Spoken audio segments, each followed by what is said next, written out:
back of you. That's nice. Thank you. Yeah, it works well for Zoom calls and all stuff. Hey, hi Molly. Good afternoon. How are you? Great. I see a frozen picture of you, not your moving face. And Shar, I don't see you at all. Oh, I just allowed. Let's see. Oh, there we go. Wait. Is it working? No, you're frozen. You're pretty, but you're frozen. Can you go on YouTube? Josh, do we get to see your face? I just want to make sure. I agree that we can. I'm hoping that everybody will have faces. Okay. It'll be more interesting for people watching at home. I think it'll be easier. Oh, you're moving? Am I here? Yeah, now you're good. You're good. Okay. Okay. Kagan is her page. Steve Souter, yay. We will, hey Steve. There he is. Yay. Ryan, if you would Facebook message me where you want me to be. I want to tweet and post. Where you should be, that part cut out. Just so I wanna tweet and post that we are live now. Oh, you want the link, gotcha. Yes, Okay, please. you can turn it back on now. Because I'm muted.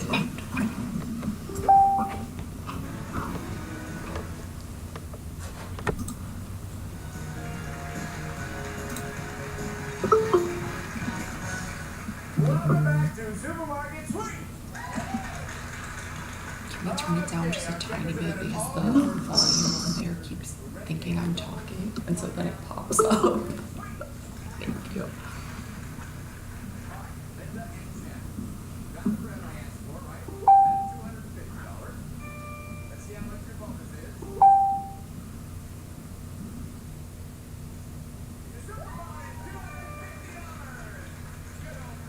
Hi, Chris. Thank you for. You're welcome. Thanks for having me. Absolutely. Looking forward to hearing and learning more.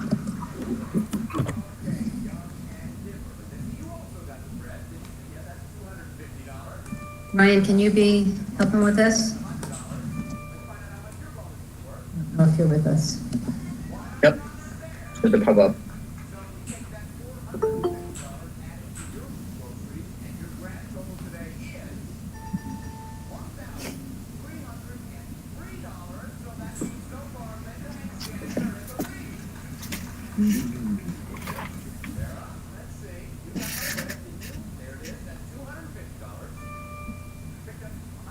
Hi, Heather's on. Good afternoon. Hey, Heather. It's so great to see you. Nice to see you. Happy belated birthday.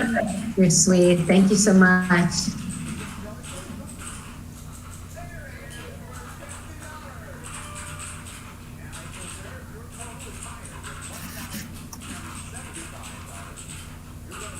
Right, I just tweeted. I am going to.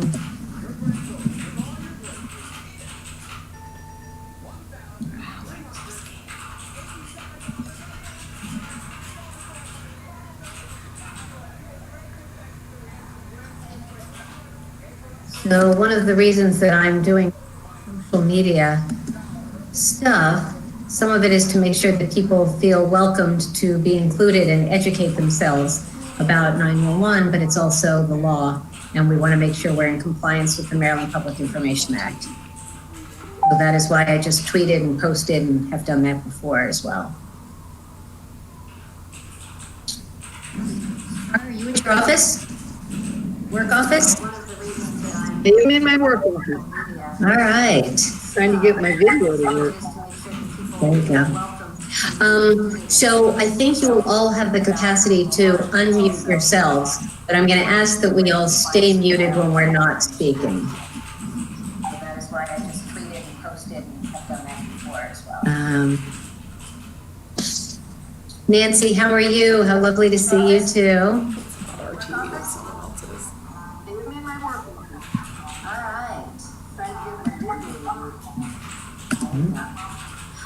If you're speaking, I don't see. Yeah, I was gonna say, Nancy, we're not hearing you. There we go. Nancy, yeah, we're not hearing you. Hi, Colton. Hi, Senator Kagan. How are you this afternoon? Great. Thank you. Nancy, how are you? Okay, so it says that we've got 20 people on the call. It is 1:59. Since we are 911, we will give it literally we'll give it 60 seconds and then we'll get started. Abby, you can hear us and you're going to be the queen bee of technology, right? And we are live streaming on YouTube. Great.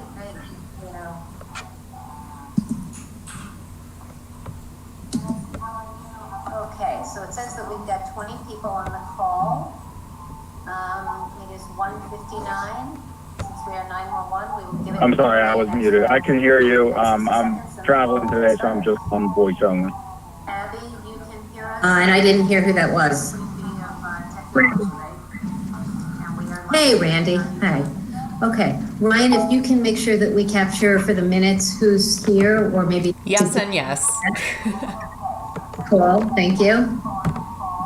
Okay. I'm sorry, I was muted. I can hear you. It's 2 o'clock. I think we ought to get started. And there are a few people who are still joining in. Welcome. Somebody else is listening to it. In the background. Before we get started, let me just remind you, please, to silence your personal or work telephones to the degree that you can. At the very least, just make them vibrate so that they are not disruptive or distracting.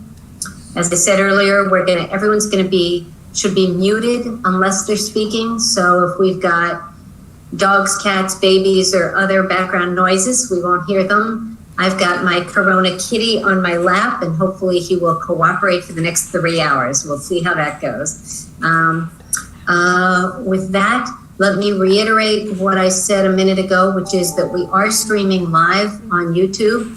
I have tweeted and posted the link. I think you all have that link as well. We did a blast email on that. And the reason is not just to engage Marylanders or anyone else who might be interested in these issues, in public safety issues, but we also want to make sure that that we are in compliance with Maryland's Public Information Act, which requires transparency, and that is one of our key priorities and something that this commission has worked on already. So with that, if you have YouTube streaming in another window, can you please make sure that that is silent, because otherwise there'll be an echo between this room and that room. Again, please make sure you silence your phones. I see that Delegate Jackson just joined us. Delegate, thank you so much for taking the time. And again, if you would stay muted, everybody, when you are not speaking. With that, I'd like to start and do introductions. So let's start with my team, then we'll go to Mission Critical, then we'll go to commissioners, and then we'll go to others, and how that all goes. So, all right, I'm admitting a whole bunch more people here who are now with us. So I'm Cheryl Kagan, very proud to be the senator for Gaithersburg and Rockville and the chair of this commission. Ryan? Ryan Kirby, Senator Kagan, group of staff. Very excited to be working with everyone again for another exciting year. Abby? Abby Snyder, I'm Senator Kagan's legislative director and running the live stream for you guys today. And you all have not yet met Abby, I think, most of you. She's fantastic, and she's on vacation this week at her best friend's wedding, and she's out of town, and she's with us anyway. So props to Abby. Thank you for all your work in getting us set up. Molly, why don't you kick off the Mission Critical people? If all the Mission Critical folks want to start unmuting, and then we'll run through you all. Sure thing. I'm Molly Falls with Mission Critical Partners, supporting the commission work as the project manager. Yay. Heather?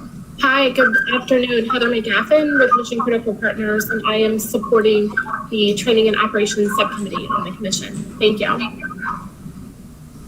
Nancy? Did we lose Nancy?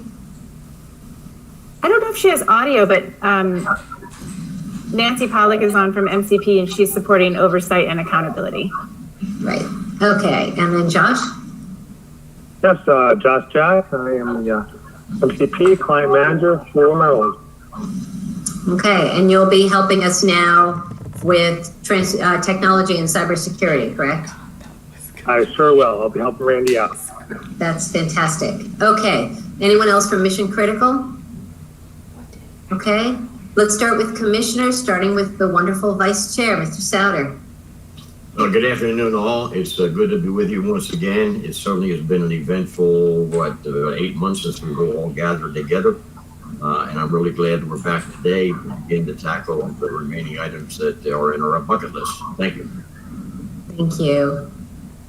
PSAP directors who are on the commission. Shar, why don't you kick us off?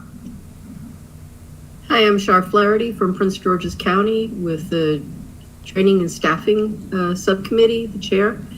And I am so happy to be here today. Looking forward to the next step in this exciting project. That's great. Chief Brooks? Well, good afternoon. Thank you. Hi, Senator and everyone. It's nice to be here.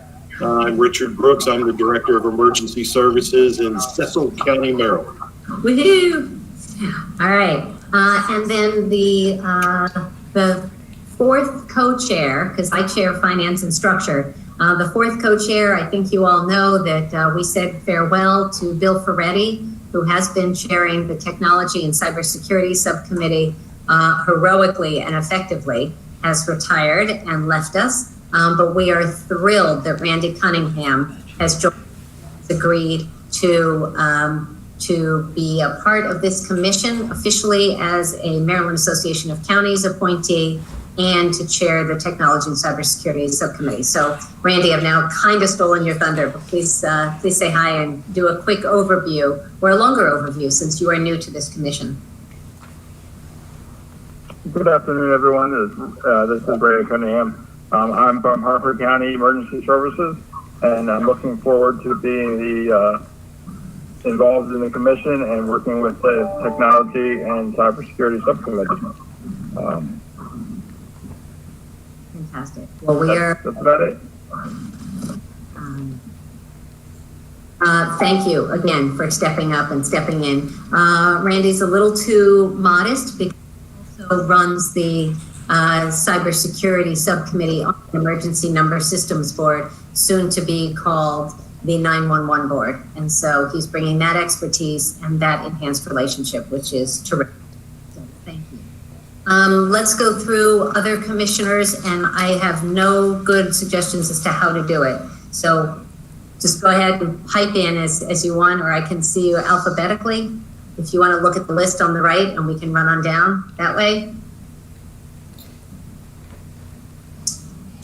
Hi, Chair Smith is on for Baltimore City and Finance. It looks like I'm signed in under my husband's name, Ronald Smith, but it is me.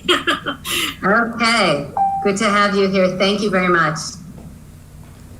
Hey, good afternoon, Scott Brillman. I'm the Director of 911 for the City of Baltimore. I'm new on this commission, so really happy to be here, and I'm representing the Emergency Number Systems Board. Scott, I'm just delighted that you are going to officially be a part of this commission. You've been an active participant and leader in the public safety community and have helped us through our legislative agendas and stuff. So delighted. Welcome aboard. Thank you. Thank you. Hey, Jonathan. Eamon? Can you hear me? Yeah, go ahead. Jonathan, It was a cute rewrite. Director of Budget, Finance, and IT for Queen Anne's County there. Yep. Thank you, Jonathan. Good afternoon. This is Julia Fisher. I'm with the State of Maryland Department of Information Technology. I serve on the commission as a representative for the Secretary of the Maryland Department of Information Technology, but I also represent the Geographic Information Systems, or GIS community, as well as a board member of the Emergency Number Systems Board. Let me give you a heads up, Julia. I was not able to call you yesterday, but I do want to let you know that one of the agenda items, if you didn't see it, I am going to toss to you for some guidance. We're not going to decide anything today, but we are going to discuss a number of items that will be on our agenda for the coming year. Next. I'll go. Colton O'Donoghue. I am Director of Engineering for our wireline business here at Verizon. I support the Technology and Cybersecurity Committee, formerly under Bill Ferretti, now under Randy. I'm a member of the ENSB, American Emergency Number Assistance Board, and glad to be here today. Thank you, Colton, and thanks for some of the help you've given me over the last week or so. Great. I guess I'll go next, Senator Anthony Myers. I am here representing Chairman Jason Stanek, Chairman of the Maryland Public Service Commission. I also serve as Chair of the Emergency Number Systems Board, and glad to be here and look forward to making progress on this very important mission. Thank you very much, Mr. Myers. Thank you for your leadership of the PSC and for all you do for 911 around the state. Thank you. Next, Kevin. Hey, this is Kevin Canale here on behalf of the Maryland Association of Counties. I'm trying to get my iPad situated here for video. I'll have that up and running soon. I just got off another Zoom, so happy to be here. Thanks for having me. Super. Jack. He's like, Jack Markey. I'm the Director of Emergency Management in Frederick County. Also serve on the Emergency Number Systems Board for participating. Thank you very much. Mr. Roper. Scott Roper, Executive Director of the News Board, and I serve on the Finance Committee. All right. Other commissioners. Cecilia.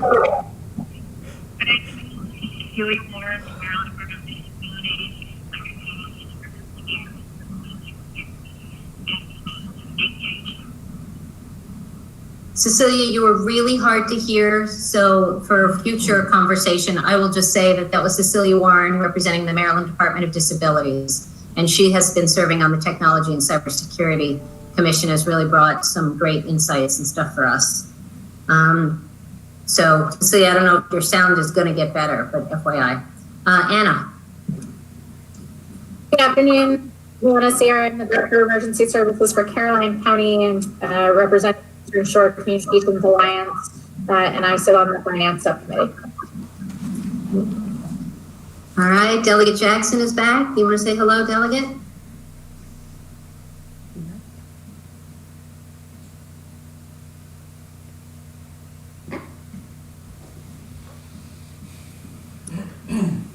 How about now? There we go. We got you. All right. Technical difficulties. Good afternoon, everyone. Delegate Michael Jackson. Glad to be on the team. We have a lot of teams going these days. Obviously, with today's climate, COVID work group, and the newly formed police reform and accountability work group as well. But I look forward to working with this dynamic team. I serve on the cyber and technology. Thank you very much, Delegate. Great to see you. See your face.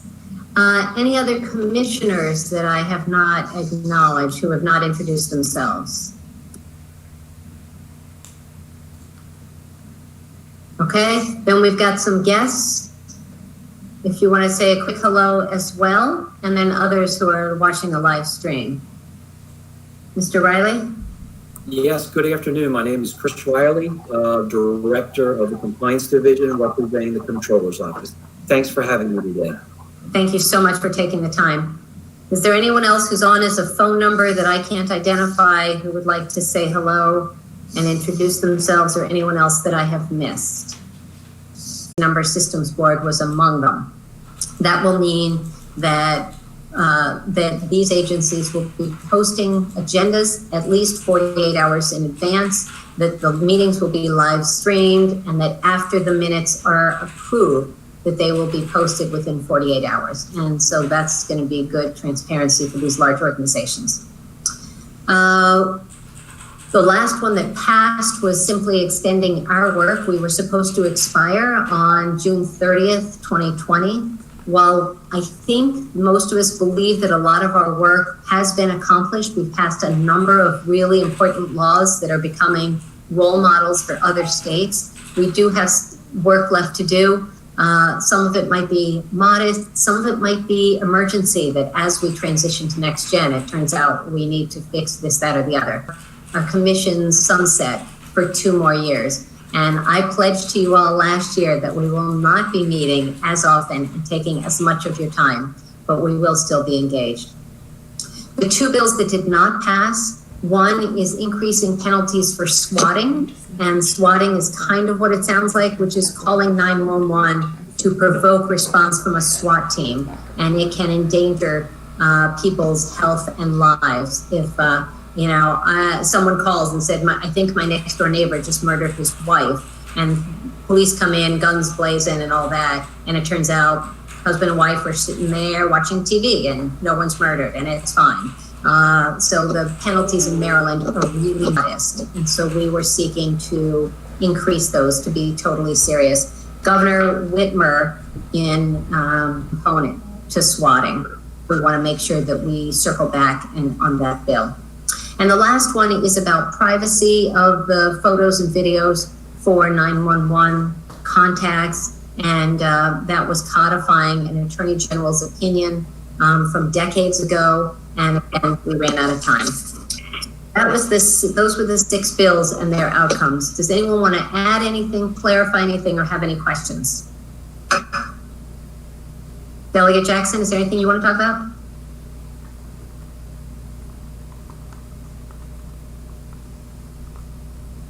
Maybe how to work my computer today. After meeting 3, getting ready to go into meeting 4. But I just think that the modified session caused a lot of angst for us. But look, I commend you on having this meeting now, because it's always great to have ideas put together prior to the session, so we can pre-file and kind of go back and look at where the hang-ups were with any particular bill. And we can also use the other assignments that we have as well. We have the assignment of being on public safety and police reform. Well, with that, I'm working closely with the judiciary folks, so plotting would be a great opportunity for us. So we just look forward to rolling up our sleeves again this time. Not sure if that's means good feedback or not, but probably. Thank you. Thank you very much, Delegate Jackson. Anyone else want to speak about any legislative matters? Mission critical or anyone else?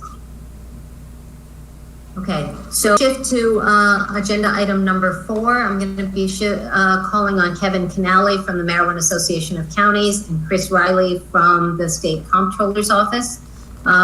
We want to talk about funding and audits. One of the key components of the key priorities of this commission when we first started was how to make sure that our 24 counties have enough funding to be able to transition seamlessly to a next generation environment. And they were underfunded. We adjusted the funding model in a way that earned near unanimous support in a bipartisan manner.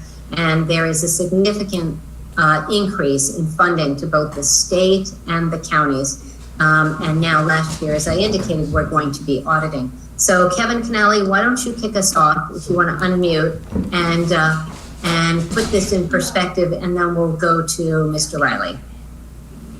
Sure, thank you, Senator. Again, Kevin Canale, Associate Director here at NACO, Maryland Association of Counties.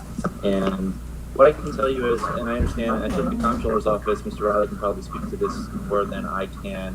The governor's executive order, the emergency order amid the COVID-19 pandemic, actually precludes the Comptroller's Office from conducting audits. We looked into this to make sure that that was the case, and from what I understand, it is the case. So I know there's concern about audits, both at the state and the local level when it comes to the 911 fee distribution. Unfortunately, at this point, while we are under this emergency order from the governor, the Comptroller's Office is not able to perform that function. Can he jump through the fucking I mean, he probably could, but he's too changed. The ability for those fees to cover costs at the local level, which is essentially how the system was designed to work. We fell way behind. There are various reasons for that. Cell phones and family plans was a big part of that. $1 fee for 5 to 6 lines really put us behind. We fixed that. We're very appreciative of that. I know for the state, according to the Department of Legislative Services, the state funding to local 911, to the county 911 operations will increase from 14.4 million in fiscal 20 to approximately 58 million in fiscal 21. So that's a really good sign. And when it comes to locals and what the fee is bringing in at the local level, I don't have all of the data yet. As you can imagine, our budget folks are in overdrive, dealing with budgets and the pandemic. But I do know that we've seen an uptick for sure. And I know that John Seaman is on this call. I don't know, Jonathan, if you have numbers in front of you, or you can kind of, fill folks in on what you've seen so far. I know we're still looking for more data when it comes to, the percentage of costs that are going to be covered by the new fee structure. But if Jonathan wants to speak to that, I would appreciate it. But it is encouraging to see the uptick in the state funding from 14 to 58 million just in 1 year. To me, that says that this system is working as designed now. Per subscriber, per telephone line, instead of per bill, makes a lot of sense. Maryland was behind the 8 ball, we caught up, and so that's the county perspective here. We're very appreciative. And John, if you want to speak to that, please go ahead.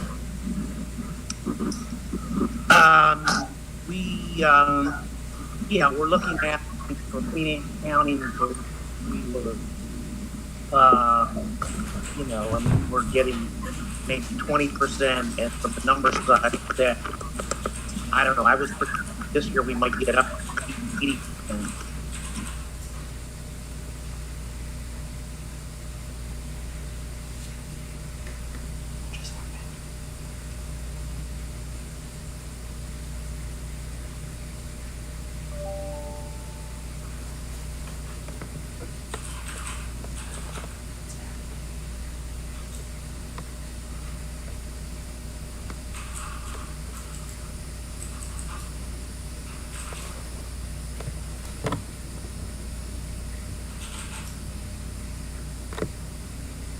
Oh, shit.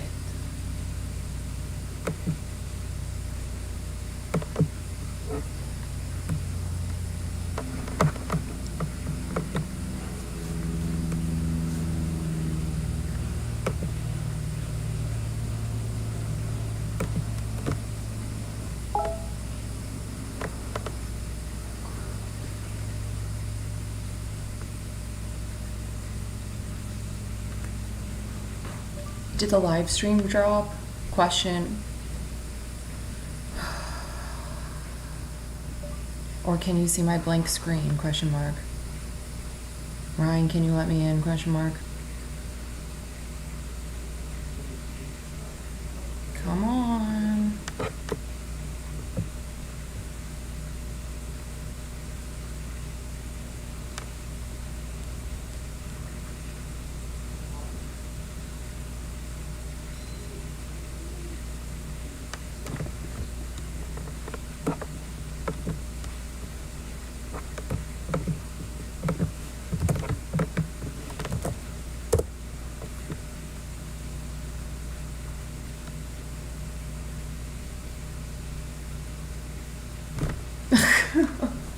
Benji can see my screen. Great.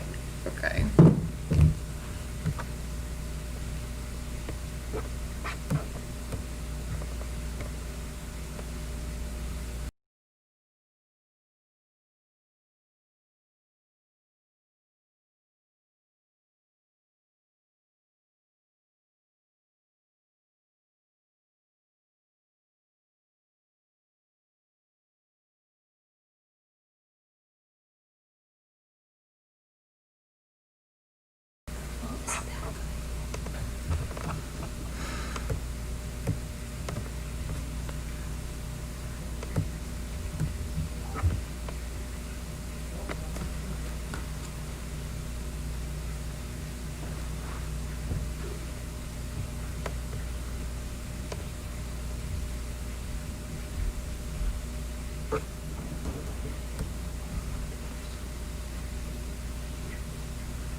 And Senator Kagan, when you and I had spoken in the past, many months ago, we talked about how and when we were going to be doing these audits.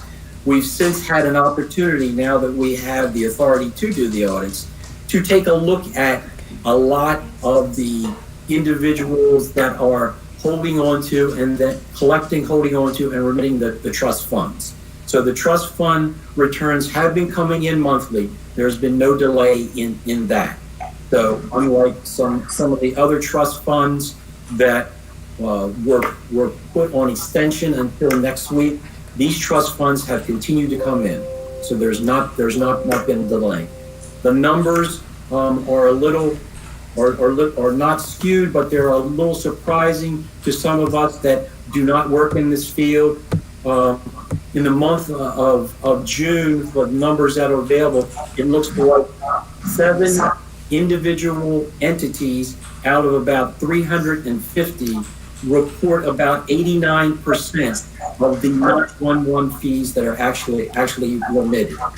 So the other thing that was very eye-opening to us when we started looking at it was the number of entities that are actually out of state.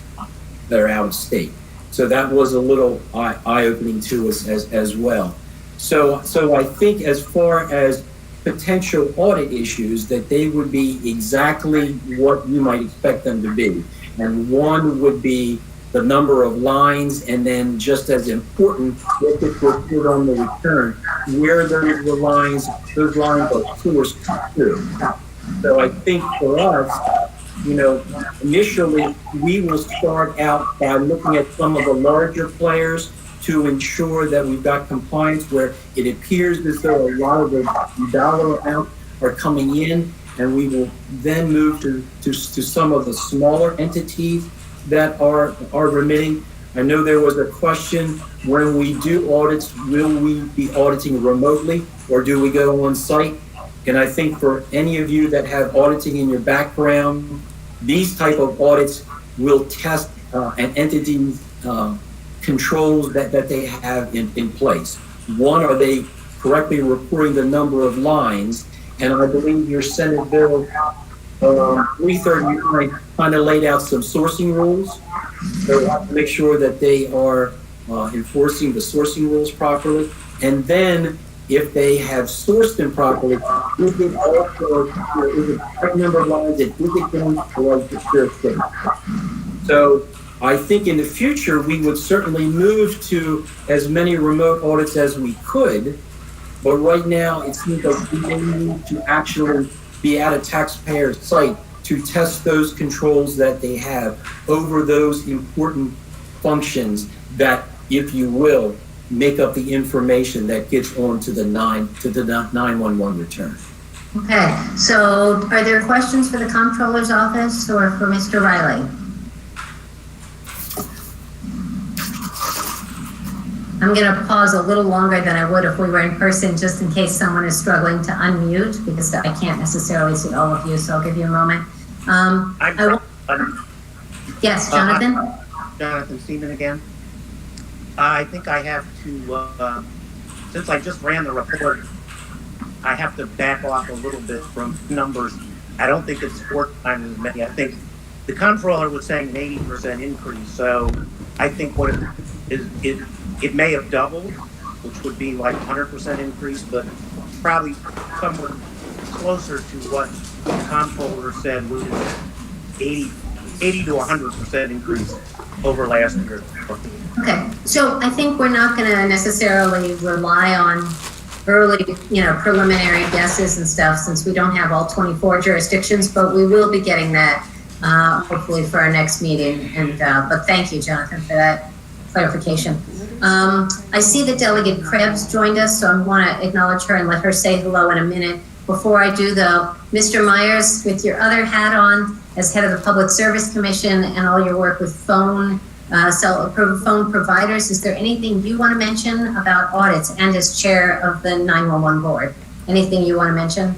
Or Mr. Roper, but I'll call on you first. On behalf of the Public Service Commission, I don't have any announcements. I'll defer to Mr. Roper with respect to the board. Okay. Mr. Roper, anything about funding or audits that you want to mention? Yeah, so I actually have the numbers in front of me. Because we're in charge of the fund. So for the first 10 months of the fiscal year 2020, we took in about $31.5 million in state fees. And if you average out those collections with the remaining 2 months, which would be paying in June, we're at about $38 million, which is where we thought we'd be with regard to the state fee. And then I don't have the third quarter numbers yet. They won't be ready until probably Friday. But overall, with the county additional fee, the first quarter increase was a little over 42% overall. And the second quarter increase was at about 55.4% overall from FY 2020 versus FY 19. Great. So that's where we stand with those numbers. Thank you, Scott. Appreciate that. So when you can send that to us, that would probably save Mission Critical and Maryland Association of Counties a little bit of headache and effort. So if you would mind sending that to them and me, that'd be great.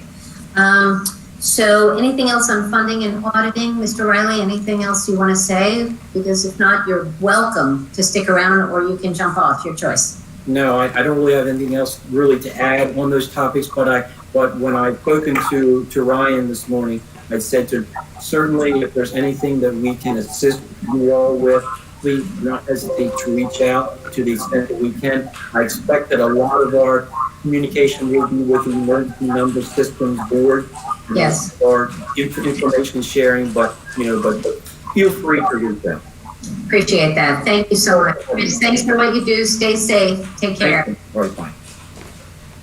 All right, Delegate Krebs, you want to say hello? You can unmute and. Thank you, guys. Hello. I've actually been on the whole time. I just was on the wrong. I think I was in a different spot. But I just thank you for the report on the numbers coming in. That's very helpful. But Scott, as these numbers come in, one of the things I'm very interested in is how it's being distributed with the counties. As Anna said, we want to make sure the smaller counties are getting the same type of increases. And I'm not sure what the reasoning is, but obviously our county in the last few months have been hit really hard with all these extra expenses and revenues going down. So we really got to focus on each county and see what their revenue changes are to make sure there's some ability for them to do what they need to do. So the devil's in the details. The numbers, the overall numbers are great, but I would like to see the overall for each county to make sure that they're able to all benefit from this. And if they're not, Yes. why? So everybody does have an increase in their funding. As you're aware, that we can only distribute the funding in the manner in which it's collected. So if,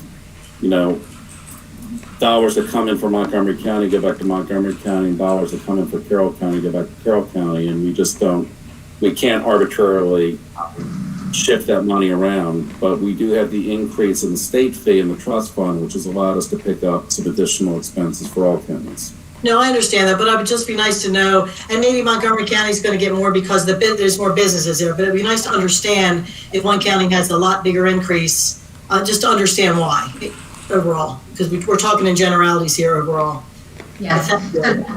Delegate Krebs, I think that's a totally fair question. As you may remember from when we very beginning, when we started our work, there was quite a range in the percentage of the 911 costs that were covered by the fee that was coming in for each county. If I remember correctly, and I truly may not, but I think Dorchester used to be my sort of poster child for the biggest challenges. I think they were getting like 11% of their costs covered by the fees coming in. And then some were 50, 60. And so some of that depends on population, percentage of people with phones, landlines, cell phones, separate bills, all on one bill, and we modified that. But that's everyone was dealing with a challenge, but some of the challenges were more acute. And Anna Sierra just indicated that Caroline County is still really struggling. Yeah. Thank you. Yeah, thank you. It's great to have you here. It's wonderful to see you. Adele has been just a really dogged, eager, and thoughtful partner on this commission. So thank you very much for representing Carroll County and for being a part of. And this is it's more important now than ever. I mean, it's always been 911's been very important, but it's more important now than ever with the situation that we faced. And we had to use 911 twice in the last couple of weeks for my dad, and my dad passed away last week. But I'll tell you what, it's not. I mean, just boom, boom, they're there. I mean, it's very appreciative. I'm so sorry for your loss. That's okay. But thank you. Thanks for 911 for all they do. Yeah, that's great.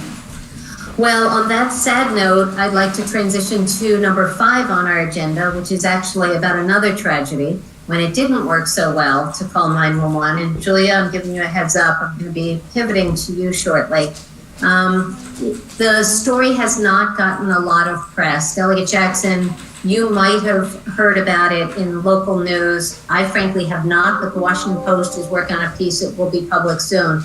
But there was a jurisdictional boundary issue that came up, and there was a 17-year-old teenager who had been swimming in a creek with friends, and it was Loudoun County, Montgomery County, who's going to respond, and where does the call go, and transferring over and back, and enormous tragic minutes ticking by, delaying, while this teenager was underwater. And then after he had been located and rescued, then the wonderful 911 call taker was doing breath compressions, coaching on CPR and all that. But ultimately we lost a 17-year-old teenager, and it was in part because of the delays and the GIS issue and the boundary agreements that are being revisited, have been revisited. So, so I'd like to take this as an excuse.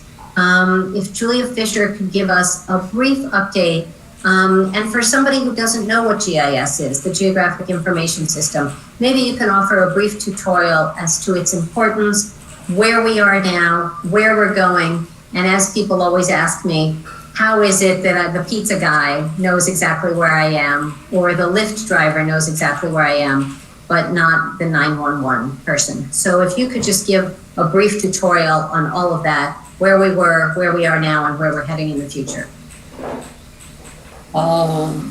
Yes, thank you for that opportunity.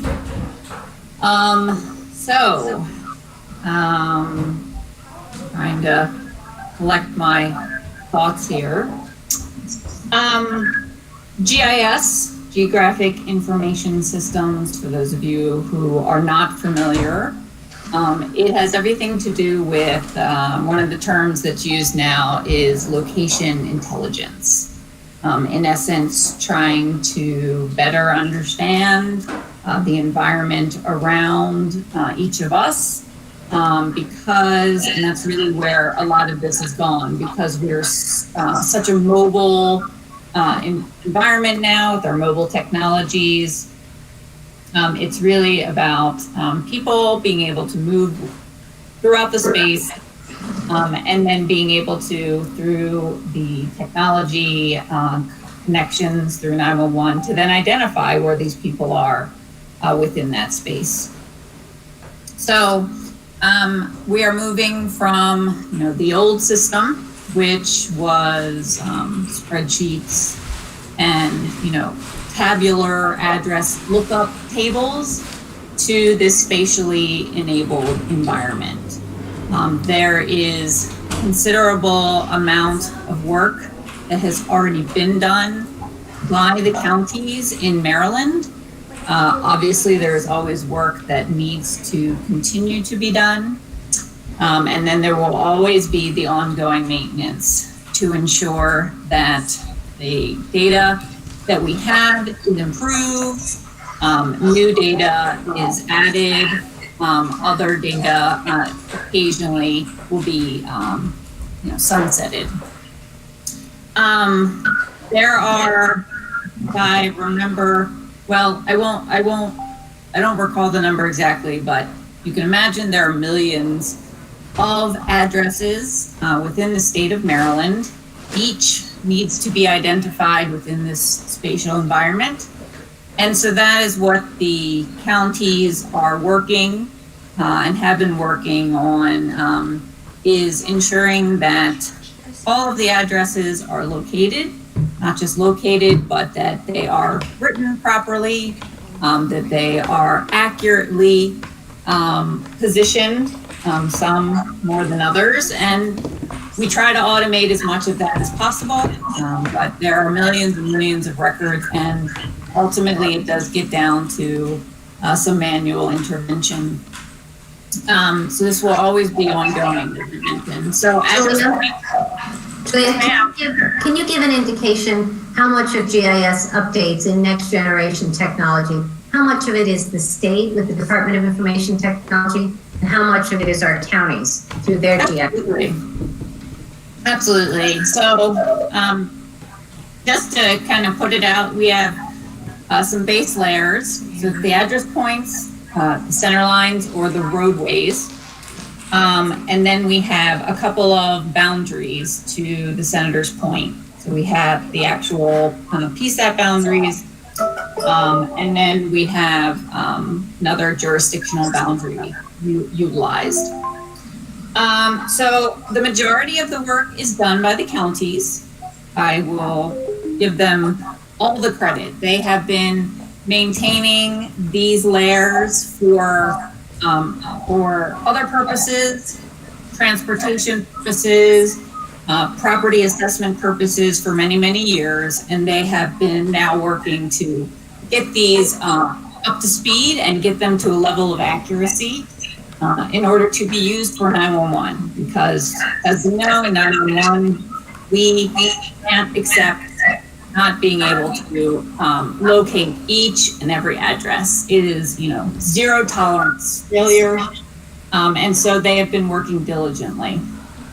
Again, I give so much credit to the counties. So the address points, the center lines, they've been endeavoring over the past year at least, if not a little bit longer. There's been communication between counties that are bordering, sharing borders. They are working out, as was mentioned, negotiating these boundaries. These have to do with response to ensure that there are no gaps, there are no overlaps when it comes to ensuring that it is very clear within the system where the calls get routed. The state, the way that the state is looking to support is actually very much in the area that the senator brought up regarding this tragedy, is between jurisdictions. Counties have a considerable amount of work to do within their own jurisdictions. We are now looking, we as the state are looking at it holistically and assisting with at the boundary, not the boundaries themselves, but ensuring that center lines match up. And then particularly between Maryland and our neighboring states. So we are working very closely in partnership with the county to build relationships, to share data, to conduct validations, and to ensure that as a state, statewide, regionally, because the ultimate goal is to have clean national coverage. And we want to do our part to contribute to that national level success. So we are focusing in on building those relationships and using technology to validate and get that feedback back to those partners when corrections do need to be made. So they're working to update and correct. We're helping to identify and validate, and then ultimately getting the cleanest and most expedited data up to the EZNet so that the system for response is up to date and accurate. Thank you so much, Julia. Thank you for that concise overview of the really important work that you and so many others are doing. So first, I want to just see if there are any questions about GIS for Julia Fisher. Okay, so I think this is a really important part of the next year's agenda. Molly, I think my suggestion is that we jointly refer this to Oversight and Accountability, Chief Brooks, and the Technology and Cybersecurity. I think it probably fits under both of those. And so if Mr. Cunningham and Chief Brooks can work together on thoughts, we've been talking from the beginning, not just across county lines and state lines, but we also have hospitals and college campuses and federal installations. And we've been talking from the beginning about some of the challenges with rollovers and supporting and addresses not being precise based on things arriving through a cell tower. So I think this will be a continued part of our work. Anyone else have any thoughts or questions? Senator? Yes, please. I was going to call on the Vice Chairman. Steve, tell me. Thank you, Senator. This event that the Senator referred to probably will become a little more known to more people in the near future. But it does create that situation where I think it allows for all PSAPs, Maryland or wherever, to learn from this event and to look at their internal procedures about how they do business, particularly when you are bordering either another state or maybe another county. Maryland borders 5 other jurisdictions. We know who they are. And the location of a 911 call is absolutely the singular most important thing for a 911 specialist to know. Where is the event at? Not when, not how, not why, but where. So I would just urge anybody that's on this call or beyond to stay tuned and to learn from the situation that occurred, and that we all do the appropriate amount of due diligence and look at how we do business. Thank you. Thank you, Steve. Well said. Anyone else have a question for Ms. Fisher, or is there anything, Julia, that you'd like to add? Thank you, Senator. Sorry, I got booted from the call. My internet connection dropped out. We're glad you're back. Yeah, thank you. So we have, in the past years, been working very closely with the 2 subcommittees that you mentioned, but eager to continue to have open communication. And I think we all understand that, we all need to work together. We all need to bring our skills, our knowledge together, because we're all coming from different backgrounds, and that this makes Maryland's next generation 911 solution that much stronger. So I appreciate all that I've learned over the years and continue to learn. So we will continue to work with all our partners and just make the system the strongest that we can. Fabulous. And while you were off, perhaps you missed the Vice Chairman, Mr. Souter, talking about how GIS is, or virtually is, the most important part of Next Gen 911. And so if we can't find the location of the emergency, the police, fire, paramedics are not going to be able to offer assistance. So thank you for what you do. And I think we'll get ready to move on to the next section, unless something else you want to mention in closing. Nope. I appreciate the opportunity, so thank you. Thank you very much. Also, Mr. Souter said PSAP, for those who might be watching at home. PSAP is a public safety answering point, which is another way of saying 911 center. And there are an infinite number of acronyms, and normally we would have an acronym sheet available to everyone in the room, but unfortunately we're not all together. So if I can remind folks to try not to use too many acronyms, or to define them if we could. But we all kind of speak that language more often than not.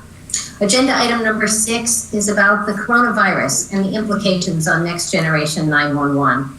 I'm going to put a couple of things on the table, but then I'm going to call on Cheryl Flaherty and Randy Cunningham, the chairs of the Staffing and Training Subcommittee and of Technology and Cybersecurity, because I think those are the two that are dealing mostly with this. But obviously, with people working from home, there are challenges for our 911 specialists and how they work. And so Mr. Cunningham is going to talk about that.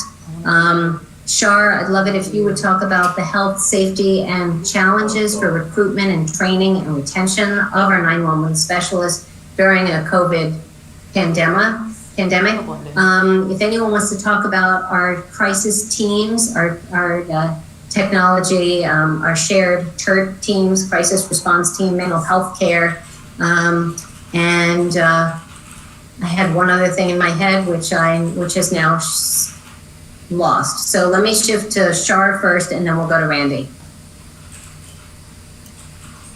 Good afternoon. I do know that from the working from home option is something that I think the staffing committee does have to work close in hand with the technology committee, because one can't happen without the other. The technology can be in place, but without the plan for the staff, it's not going to work. And you could have a plan for the staff, but if you don't have the technology, that's not going to work either. So I look forward to working with Randy and his team, and I know my team is very excited to move forward with this. The challenges of hiring, I believe everybody else is having a similar challenge that we're having, is with jurisdictions closing down and restricting access to buildings. I know we haven't had any background investigations. We haven't had any new classes since everything started, which makes it very difficult to hire. But continue to leave, but and I'd really like to hear from the people that feel their things, and to see if there are any suggestions that we can collectively put together to put forward as we manage through this pandemic. The numbers board usually are requested for a online Shar, I'm going to ask the same thing of you that I did to Jonathan. If you can get a little closer, that'd be great. Okay, and we'll have the numbers systems board granting your request for, and I think you cut out a little. Okay, for online testing, so that people that wanted to come in to become 911 specialists were able to do testing off-site. You don't have to come on-site to do it, and that is in place, and it's working. So HRM is finalizing that whole process, which is great. So there are challenges, but with the we can get through it. Thanks, Shar. Okay, you and I think it's in some conversations, I've heard the concepts of literally being able to receive 911 calls and dispatch assistance from home. We're not going to name names, we're not going to go into detail. That is certainly a conversation that has been made ever more urgent by the pandemic, because not everybody might feel comfortable coming into an office, but they still want to do their jobs. So I've had described to me in layperson's term the concept of taking home two suitcases, and one that's for calls coming in and one that's for dispatching and support. Yeah. And Mr. Souter, your dog is adorable. I've got my kitty that I'm hoping will stay on my lap. And so I think that might be one of the next directions that we go. And so I'm going to shift to Mr. Cunningham now. And Randy, if you could report to some of the new technology that the COVID crisis has caused us to look at more closely. Okay, sure. Just want to check, make sure everyone can hear me okay? You're great, thanks. Okay, great. you know, with the ever-changing technology and going to an IP-based phone system for the 911 festival is easily done. Your analogy of taking home 2 suitcases, in most worlds, it's probably going to need to be 3 or 4 suitcases. If anyone's ever been in a PSAP, there's usually 3 or 4 keyboards, 7 or 8 monitors, and usually at least 4 CPUs underneath the desk. So just the sheer technology side of it, of taking that equipment and taking it from a 911 specialist that has 3 or 4 monitors in front of them in order to be able to see maps, digest that GIS information, talk to the call taker, all that technology being able to then put it in a suitcase, take it home, put it up in somebody's hopefully office at home and not a kitchen table or a living room countertop, where they can work, take those calls, have a intelligible conversation with the person calling 911, and then also get that information back into a system for probably somebody else possibly sitting in the PSAP or at home to then take that information in their CAD system and dispatch the appropriate help. So, like I said, yeah. Can you just give us an idea? So again, we're not looking to get specific here because this is, you know, a public meeting and not all, some of this is sensitive from a security perspective. Can you give us an idea whether that's actively being tested in a couple of counties in Maryland? Is it in other states? And the timetable when hypothetically, if we needed this to be available soon, is that plausible? Can you just give us that idea? It is being looked at within the state. I am not sure exactly how many counties are involved. There are some projects that the GNSB has funded recently to do that. Like I said, I would say a timetable. I would say it's almost too early to tell right now as far as the information that I have. I know it has been done in other states. Or is being done in other states. But again, I think a lot depends on the complexity of the individual PSAP. As we all know, each PSAP is just a little different how they're set up. So I definitely think that's an option that PSAPs will be looking at for the future for either pandemic planning, disaster planning, overflow, call taking, dispatching, planning. So there's a lot of different avenues that can be benefited from. No question. Do you want to speak at all to Shar, going back to you, mental health care for our 911 specialists or any other updates on some of that and how that might be more acutely needed or differently needed during the coronavirus pandemic? I do know that we had a greater demand for assistance here. And as a result of that, we were able to obtain funding through the CARES Act for a psychologist, non-psych person. So that has been very helpful. I believe that it could be a focus that we have again this year on how we can accomplish it and expand on the success that we had over the last year. That's amazing. So Shar, it sounds like you maybe you have the YouTube or something on, if you can mute the other noise making thing. I just want to ask, the CARES Act funding, maybe Mr. Roper or Mr. Myers knows, or maybe Molly knows. Are you the only 911 center in the state that applied? The only one that got it? Do you know whether others did? Maybe Mr. Souter has some information on that. I'd love to learn more.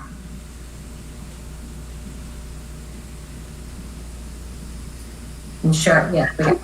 I do not have any additional information, but like you, I would be very curious as to whether what Prince George's County was able to achieve might be something that our other public safety entry points would consider. And now Yeah. it's done. Thank you, Steve. Char?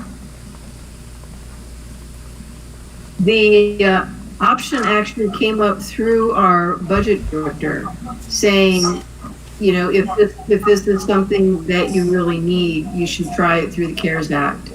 And anybody who knows Stanley Early knows he's a wonderful guy. But I am not aware of other PSAPs who have been able to take advantage of this. So, Kevin Canale, are you back on? And would you happen to know anything about that?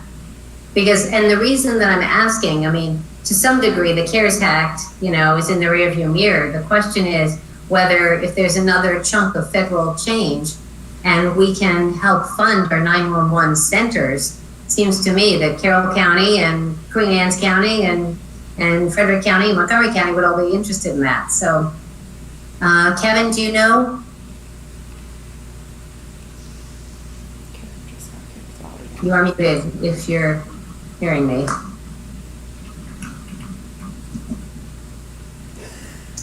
I think he signed off. Yeah, he was, and then he came back. Okay. Let me jump in for a second. Please, Chief. Thanks. So when the CARES money came through, you know, you follow the trail, came into the state through the health department, and then came to the emergency management offices. So, you know, this is where it becomes a very fortunate thing that the PSAP director has a relationship with the emergency manager. So, you know, obviously, you know, I take those roles, take them seriously, and we looked at internally, was there an opportunity here for us to enhance our technology? And the answer was yes. So we did. So, you know, we have purchased 3 consoles to be used as remote consoles that will be used in that. And again, you know, everything I do is in tiers, you know, 3 or 4 pieces of redundancy. It's the last straw. So, you know, our second straw here was we divided the 911 centers into the primary center and our backup center. And that cut our exposure of the individuals in half, right? And we worked that way for 3 months. So, you know, if that fails and you start to have one or the other go, then you kick in these remote consoles and they function. So it's an adequate solution. You know, we'll see how it works in real time. We'll do some testing with it, some exercises, and see how we put it in play. So, Chief, you did get some funding then for Cecil County for this equipment? Yeah, we put it in as part of the plan into how the county was going to use the CARES fund. That's great. Anyone else want to add anything about federal funding, about consoles? So this is Scott Roper, not necessarily with federal funding, but the board did fund all the counties with remote phone positions that would be tied to their phone system for call taking anywhere that they have network connectivity. And the board also funded a cloud-based phone system that could be used in the event that both centers within the county become unusable for whatever reason, and everybody has to work from a remote position within the county.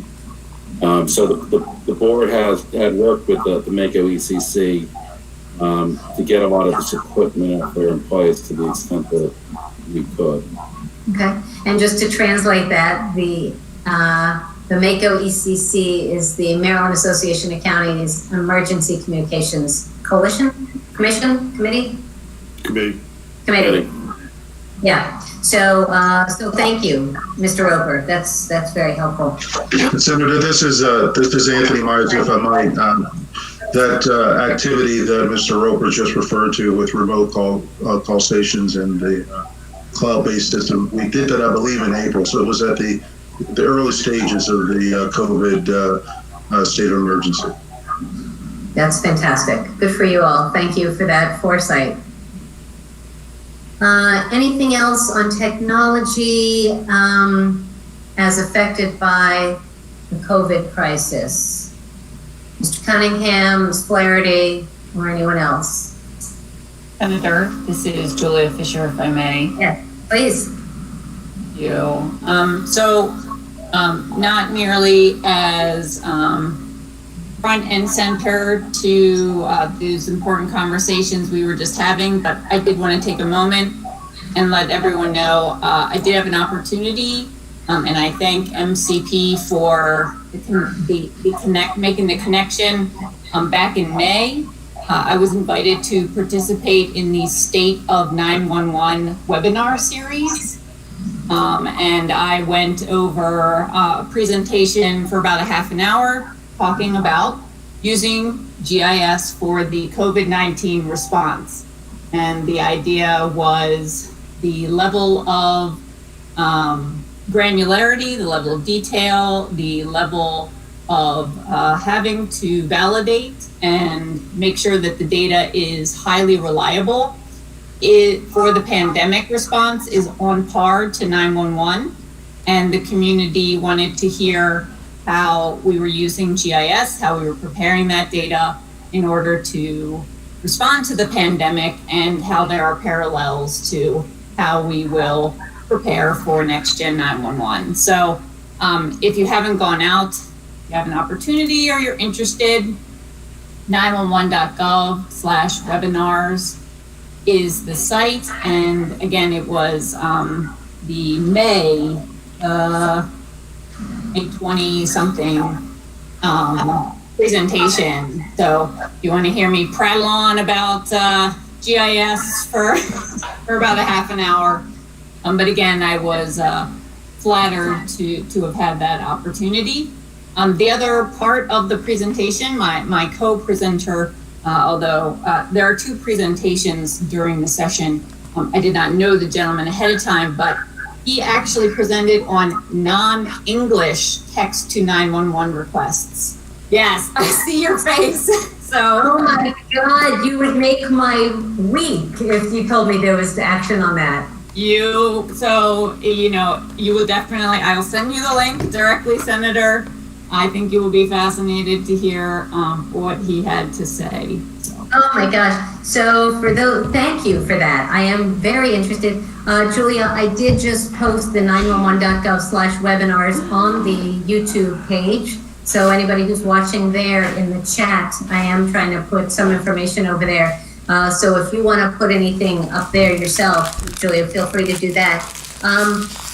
Bill Ferretti, the former head, the now retired head of Montgomery County's 911 center, and I went to DC to meet with Microsoft and Google and folks and talking about Google Translate and trying to get some ideas for how we can deal with text to 911, which is a perfect transition to our next agenda item, but how we can deal with that in other languages. And so I am very eager to learn more. And if that can be, I guess that would probably also go to the technology and cybersecurity subcommittee. So make sure, Molly, that that's put on our agenda for follow-up in that subcommittee. Thank you. Thank you. It's amazing. Mr. Broman, were you going to speak on this? Yeah, if I could just add, we were lucky to seek funding from the numbers board. We are using Rapid Deploy's technology and are able to translate text in, I think, over 100 languages right now. We've had it for about 6 months, and it's very successful. That's amazing. All right, so Scott, I may ask you to pop back in here, but we're going to agenda item number 7, unless there's something else that Randy, Shar, or anyone else wants to add. Okay, moving on. Item number 7 is indeed text to 911, and I love the way we're transitioning so smoothly, so thank you. So I talk about text to 911 as the most visible way that the average Marylander will learn about the upgrades to next generation 911. They're not going to see the improved geographic information system. They're not going to see the better protection from cyber attacks. They're not going to see the upgraded training or the crisis teams or mental health care or any of that. But they will learn about texting to 911. The example I always give is if there's a bad guy in your house, And today you might be hiding in the closet and you have to dial 911 and say, there's a bad guy in my house and I live at 123 Main Street. Once we get to next gen, you're going to be able to text a picture of the bad guy from your phone without having to speak and say, please send help. There's this bad guy in my house and I'm hiding in the closet. So it's going to be huge. Residents are very excited to know about that. But one of the challenges was just referenced, which is language barriers. With a language line and a human being on the phone, a language interpreter can be patched in. That was not available through texting. So first off, I'm going to throw it back to Randy Cunningham for an update on how many jurisdictions have made the transition. And we are, again, not going to be super specific here because we don't want to embarrass or laud anyone in particular, because we've said from the very beginning when this was established that we wanted all boats to rise together, that we want all 24 jurisdictions to work together. And we did not want to put lots of word out there about text to 911 until probation in Maryland that you would be able to text to 911. But it is getting closer, and so people are starting to talk about it, including the county executive of Prince George's County, who said something about it at a nationally watched conference with the governor. So that puts people on some high alert. So Randy, why don't I toss to you to start us off on text to 911, and then Captain Brillman, I may pop back to you for a few more details on that, and anyone else. So Randy? So the text to 911 is a project that the ENSB was working on. As of the last ENSB meeting, there are still 6 jurisdictions that are doing the final phases of implementation.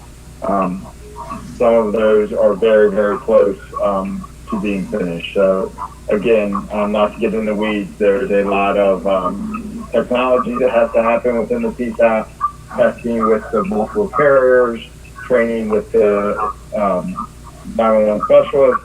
So that's kind of where we're at right now statewide. And if I can just, again, so one of the things with having all these really super smart people on this commission is you understand stuff and the average people like me may not. So I'm going to translate the importance of working with multiple carriers, in case it isn't evident to someone who's watching, is regardless of whether you're, AT&T, Sprint, T-Mobile, or whomever, that if you send a text, it's got to be able to get into that 911 center. And so it's not just a one-size-fits-all, and testing has to be done with each of those carriers. So anyone else want to, so Captain Brillman, if I can toss it to you for an update, if you can say a little bit more about the languages and anything else about text to 911 in Baltimore City or elsewhere. Sure. So Baltimore City has been live for about a year for text to 911 through our Vesta system. About 6 months ago, we started beta testing Rapid Deploy, which not only you can ping somebody's cell phone and get their exact longitude, latitude, but you can also send an outbound text to them in multiple languages and receive text in multiple languages. So basically, I can text you in English, it will translate to Spanish, you'll see the Spanish, and then you can write back in Spanish, and then the 911 specialist will see the English. We've tested it multiple times. It works great with Spanish, Hebrew, whatever language. It's pretty accurate. Some things are kind of weird. It's pretty accurate, and it's an extra step, but and hopefully one day it'll all be integrated into one system. But we're very happy with what we have now. Any other 911 center staff or directors who want to report anything that they would like to share? And I'm not putting anyone on the spot because, again, we're not totally done. And while you're thinking about whether you want to speak, I will tell you that I spoke to a 911 center director 2 weeks ago, and it's a larger jurisdiction that was not yet live, but I was very encouraged to hear that it was almost ready to go live. And within a month or so was the quote that I was told. So I think we are getting ever closer to going live statewide, but I don't think we have a live date statewide yet. Mr. Myers or Molly Falls, do you want to speak about communications, the strategy for starting to roll that out statewide with a communications and education plan? I don't know which of you might prefer to speak to that, or Mr. Roper. I guess I'll start. I'll just say that the Emergency Number Systems Board is working on a plan through one of its subcommittees to develop a statewide rollout. Mr. Broman's actually leading that effort, so I'll ask him if he wants to add anything, and certainly we hope to have that completed in the near future. Mr. Broman, did you want to add anything? Sure, thank you. I will push this to Heather, who will have a full update on this. Okay. Heather McGavin, Mission Control. Hey. So we have been working over the last several weeks to kind of put this together, and we are really lucky that we have had the opportunity to engage 911 specialists and directors from each of the regions in Maryland.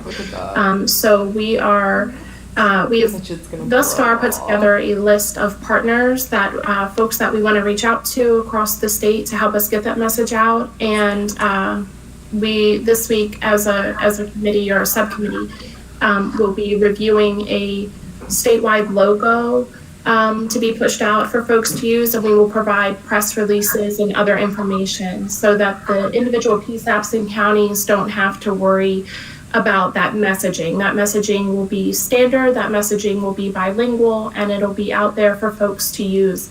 Both the counties that can accept text to 911 right now, and there will be messaging for folks that don't currently accept that, but will be able to in the future. And so we are also working on a PSA and are engaging our own heroic 911 specialists to be a part of that PSA message. So the public service announcement would be video, would be for radio, would be online. How would that go? It's going to be for different medias, definitely for social media, and we're thinking commercial and radio as well. Yes. Fantastic. So I have a couple of questions before I toss it to anyone else. So as Vice Chair of the Education, Health, and Environmental Affairs Committee, overseeing all election stuff, there was just a statewide marketing campaign about how to vote. And now with a new method of voting, it's going to be a whole new marketing campaign.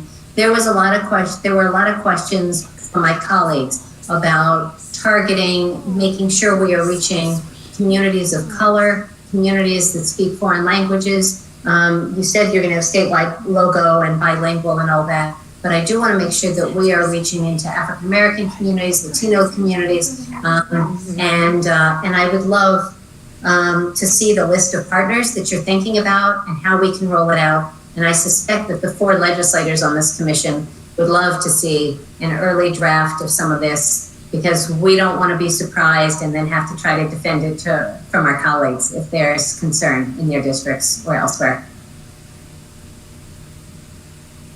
Sure, I'm fine with that.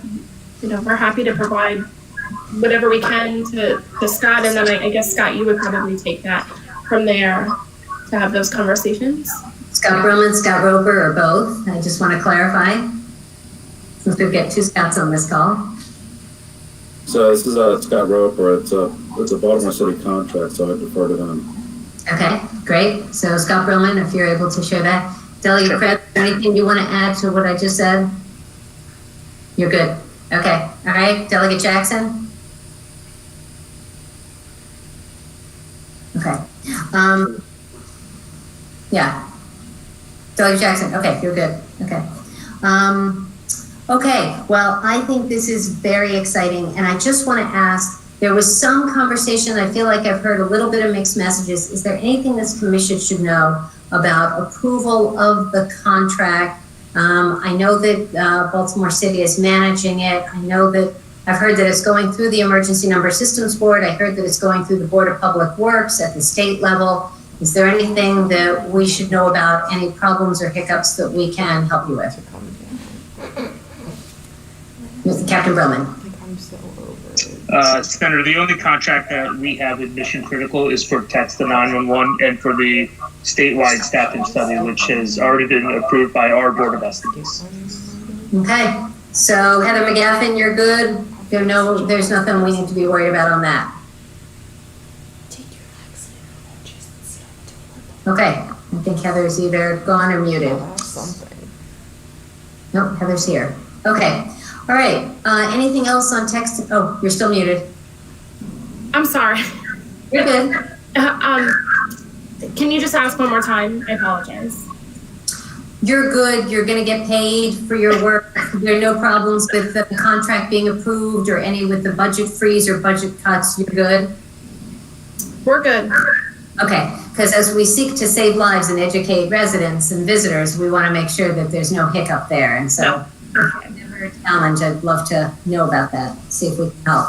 Okay, anything else on text to 911? So the technology and cybersecurity, Randy Cunningham, the new chair, will be following up and monitoring, keeping us apprised of that. So it is 3:30. At 3:30, I'm expecting someone to join us to talk about domestic violence, and we're going to skip down because we will skip around because Delegate Jackson has to leave for 4 o'clock. So I want to make sure that he's here for that conversation.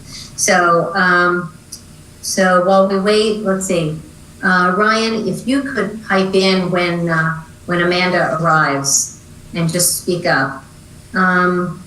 In the meantime, is Kevin Canale on still? I think I see you here.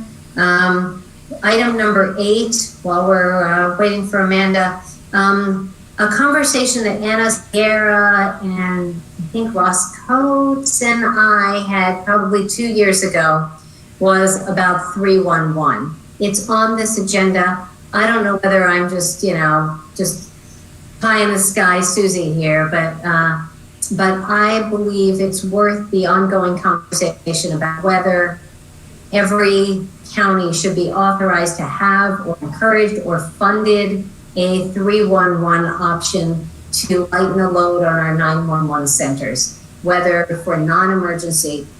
I can speak for Montgomery County a little bit, which is during the coronavirus, there were people who needed information urgently, but they knew it wasn't a 911 call. They just didn't know who to call. So where can I get food?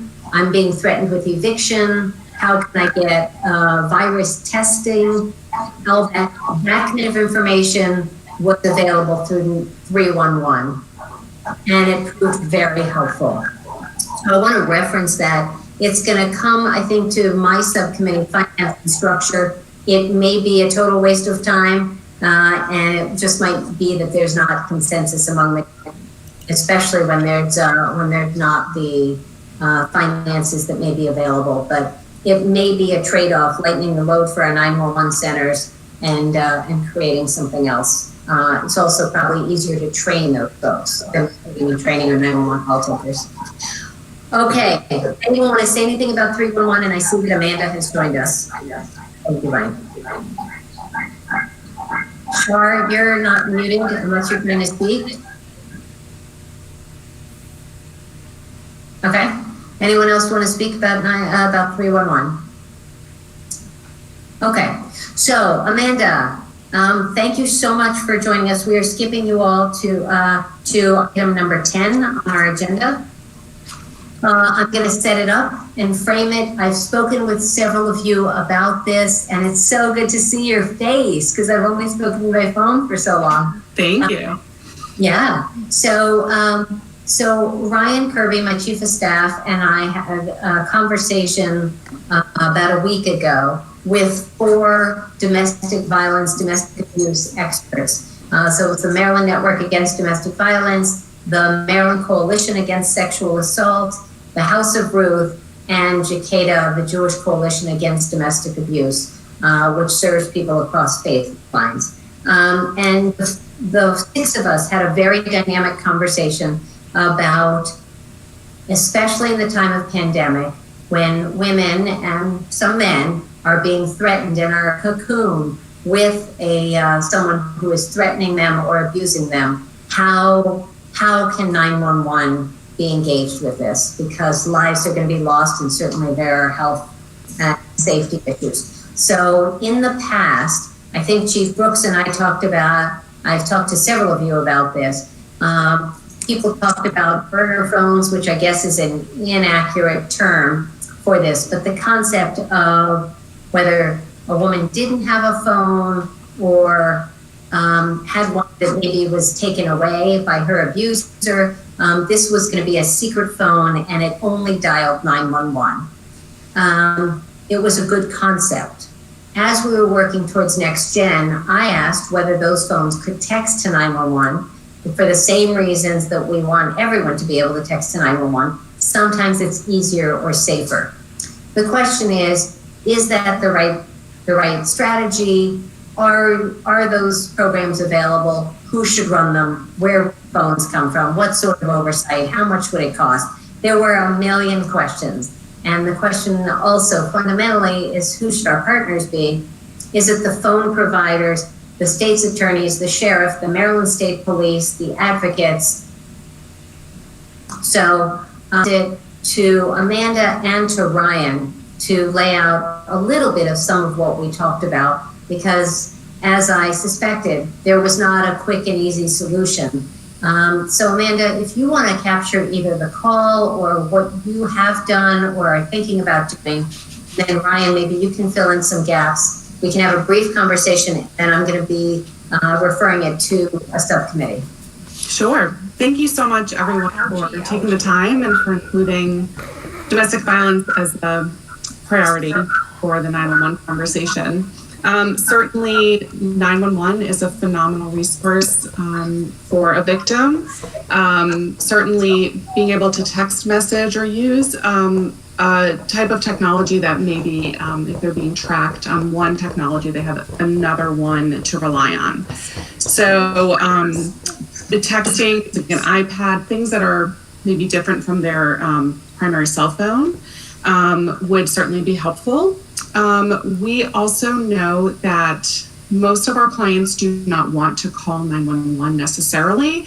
They really want to reach their advocate or their clinician or their attorney that they're working with, if they're already using a resource such as Jakarta. So some of our clients during the pandemic have had issues. They've called 911. They either haven't sent anyone out to their home, or they've sent out officers who have tried to social distance and therefore weren't able to separate the victim from the abuser and really help the victim get access to resources. So there's sort of this overlay during the pandemic of a health and safety issue. We have a lot of immigrant clients who, legal or illegal, hesitate to involve the authorities. So they are also not likely to call 911. They'd also rather speak to their advocate or a clinician or an attorney. We also have a lot of clients, people of color who aren't feel safe using 911 either. So when we distribute cell phones, they're called track phones, and they have prepaid minutes on them. And we find that our clients are using them to really reach out to the resources that they know and are familiar with. So certainly in an emergency, we would love for someone to have access to 911. But we also question, could 911 be an access to other resources? Could 911 not necessarily trigger a police response, but could it trigger some sort of advocacy for those who are in a power-based violent relationship? We have a lot of trafficked men and women who we see. And so I don't know if you've spoken with Fair Girls or other organizations that particularly work with trafficked people, but there's a lot of immigration issues there as well. So it gets complex. So there's no short answer, but those are sort of the overarching things that we talked about on our last call. Really helpful. Ryan, is there stuff that you want to add?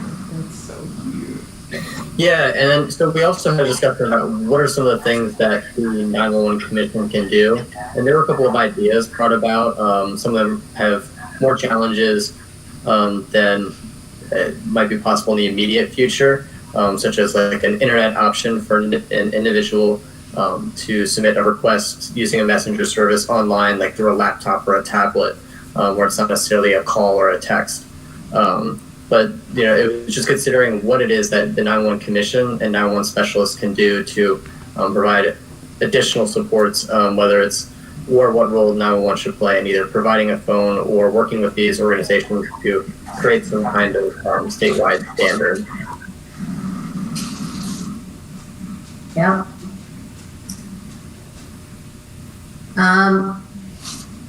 Scott, it looked like you were getting ready to speak or say something. You good?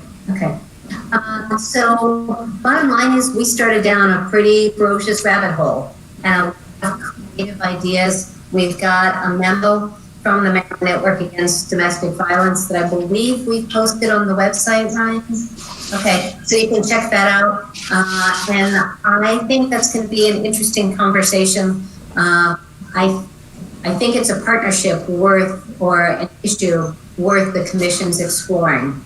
And so if any of you have ideas, if any of you have suggested partners, this entity in my county, or I know this leader who's really good, or I know this battered person who might have ideas and wants to share his or her story. So anyone like that, I think we ought to include. Please. Hi, Doug Jackson. Hello, man. How are you? Hello. I've had extensive experience working with these fabulous organizations over the years, unfortunately, but fortunately we have such dedicated folks. And I believe this commission, is doing itself a world of good to partner with these organizations. So certainly consider me a partner in this regard as we continue to move forward. So thank you. Thank you, Delegate Jackson. And with your experience in law enforcement and your sensitivity and interest in the issue, I would love to get your thoughts on what's a possible outcome. There were the conversation we had was not just maybe she or he doesn't just want to call 911, as Amanda said, but maybe I want to call my lawyer. Maybe I want to call my sister, and that's my health person or something. So we do need to figure out how to do it. And I think perfect is the enemy of the good. We may not be able to solve all issues for all cases, but if we can help some of these women and men, I think that would be doing a good thing. I'll say that, look, in most cases, a resource, regardless of what we can provide, even your organization as well. But when a person reaches out for help, once they find out that there's someone there to help them, their rationalization kind of kicks back in a little bit. And then they bring along their own intuitions and, they have their own ideas. The key is for us to be a part of that foundational component for them. So, again, a lot of years in this realm, in this field, and I look forward to it and glad you guys are going to be a partner with us. That's actually a great point in training. Training 911 operators to recognize, trauma and domestic violence situations and sexual assault, and also training, officers and recognizing primary aggressors, and just victim-centered policing, where we are able to, recognize all the issues and just have that kind of training. I think is so valuable, and we'd love to partner on those kinds of things too. And training those people who are answering 911. I mean, I think that's Okay, appreciate it, Senator. I've got to sign off. So I know you do, Delegate. I'm so glad you were stay on for this. Appreciate that. Thank you. Take care. Shar, is that something you can give us an idea from? What would a 911 specialist receive in terms of training about dealing with domestic situations?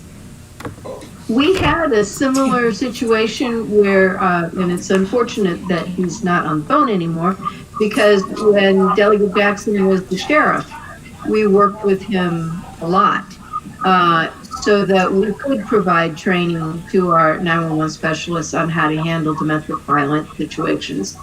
And I believe that it would help us out a lot just so that we can understand what to do and what needs to be done to help.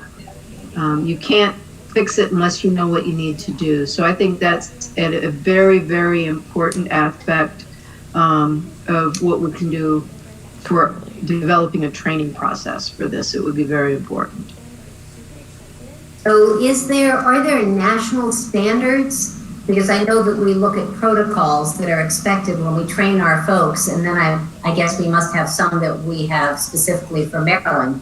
Are there best practices? Heather McGaffin, do you want to speak to that? Sure. So for the national protocols that are used, each of them does have a card for special questioning for domestic violence or abuse. And so that training is there if centers are using those protocols. If they're not, then there is not a standard provided by APCO or NINA. Now, in the Association for Public Safety Communications Officers and the National Emergency Number Association, who are the two large industry leaders.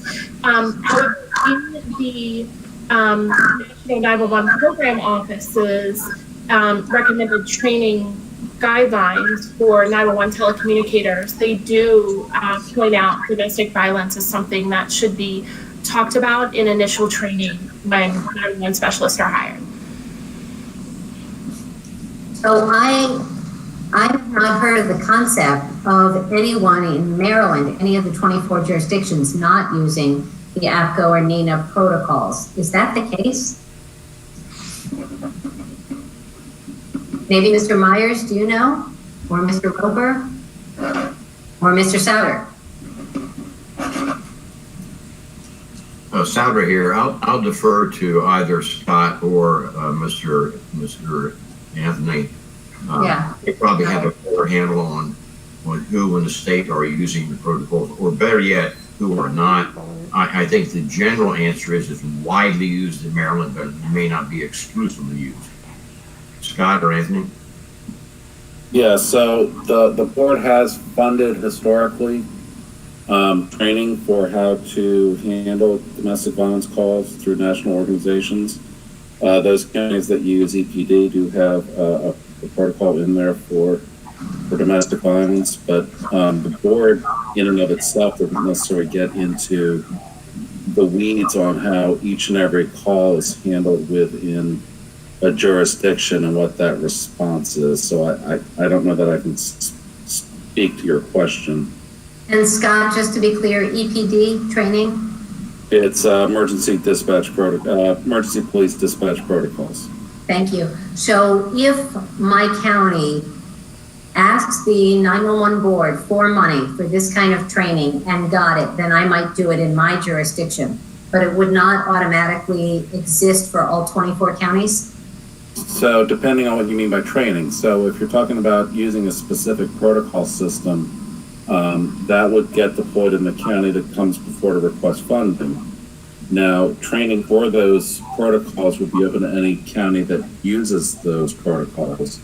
And that's a requirement of the vendor, not the board. In any class that we fund, in-person class, is open to any 911 specialist within the state of Maryland. I do know that.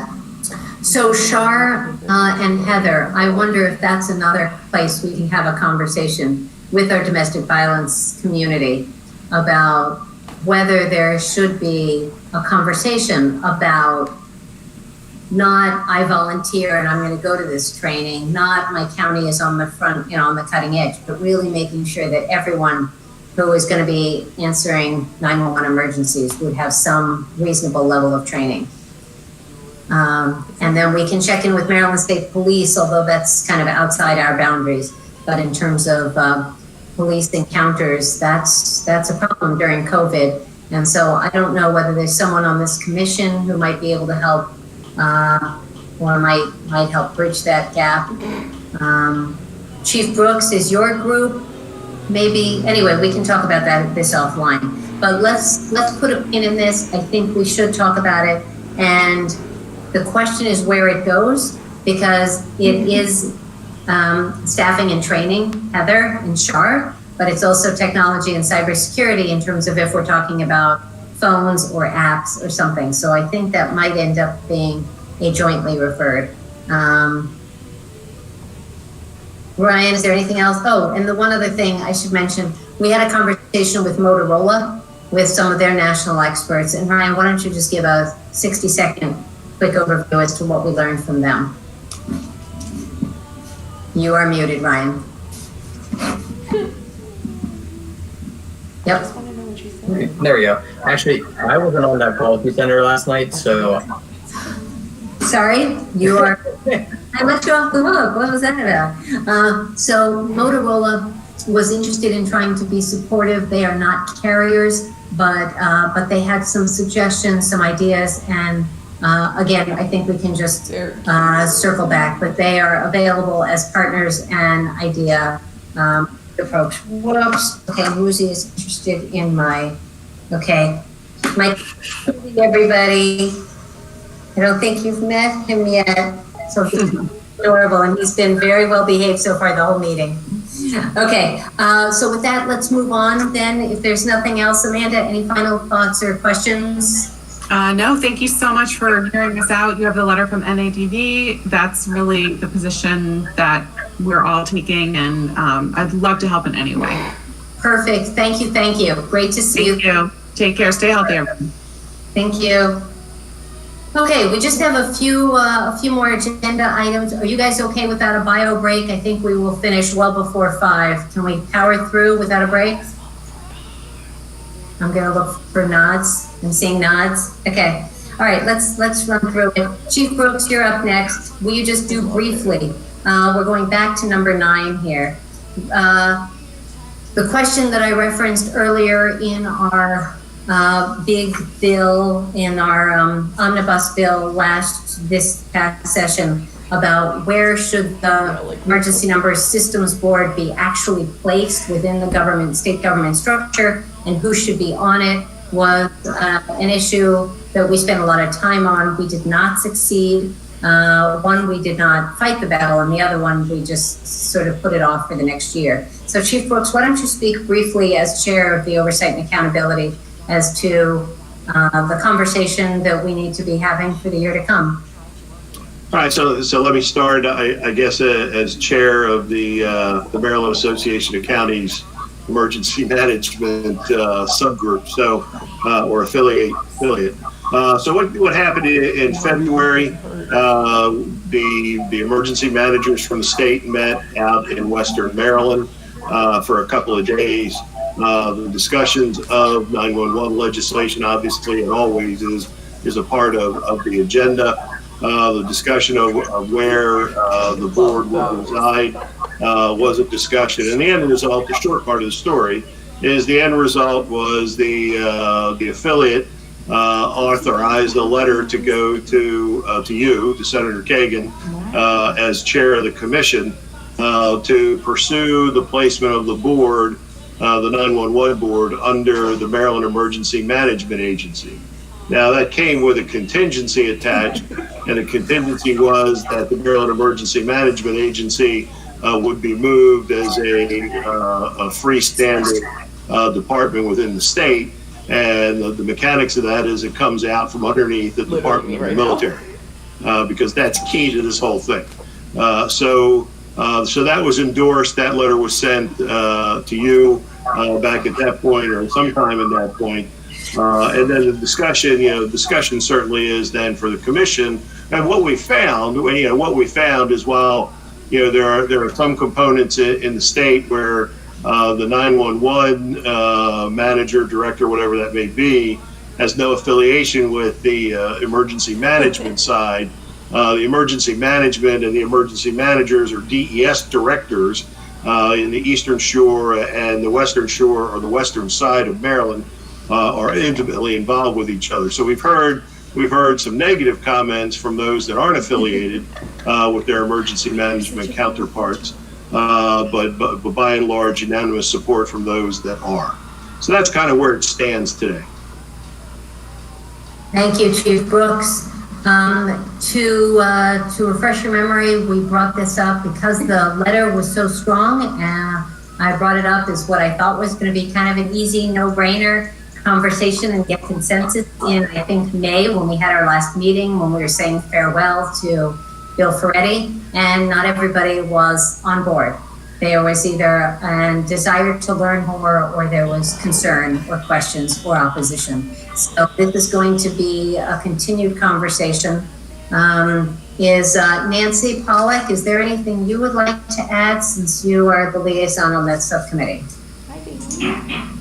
Can you hear me, Senator? Sure can. Okay. No, we do have some background information from other states where that give us some indication of governance-wise where 911 boards throughout the U.S. fall, whether they are independent agencies, whether they are under Homeland Security, emergency management, and so forth. So we can certainly help the committee look at other parts of the U.S. The question, of course, for Maryland, and always has been, is how does Maryland want to organize that? Yep.